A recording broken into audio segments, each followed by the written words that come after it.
Patay ang usa ka lalaki human gipusil sa iyang kainom sa Villanueva, Misamis Oriental. Ang pusil nga gigamit sa sospek iya sa kainom sab nila nga pulis. Aniya ang report.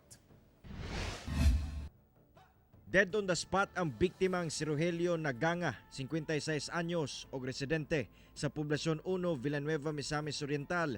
Human nga gipusil sa iyang kainom sa usa ka beach resort sa lugar pasado las 7 sa gabi adlong Huwebes.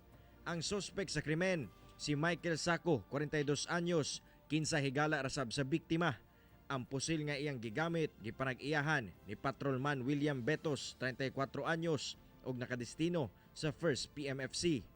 Suma sa kapulisan sa Villanueva, personal nga gisurrender ni Betos ang iyang armas uban mga bala niini human kini ang gigamit sa sospek nga si Saco sa pagpusil sa biktima atol sa ilang panagtapok. Nag-inom kini sila sa maong lugar ug sa niabot sila sa punto nga ang maong biktima ug ang sospechado nga si Michael Eleso adunay pa nagbingkil sa istorya ug dito gikuha ni sa sospechado nga si Michael Eleso Saco ang issued firearm ni Patrolman William Betos o gipusil ang maong biktima nga si Rogelio Naganga. Migawa sa investigasyon nga nakakuha og pases nga makagawa si Betos gikan sa iyang pagpailawom sa training sa Revitalized Police sa Barangay o RPSB og didto kini miadto sa ilang panagtapok. Murder ang kasong atubangon ni Saco lakip si Patrolman Betos sanglit iyang armas ang gamit sa krimen.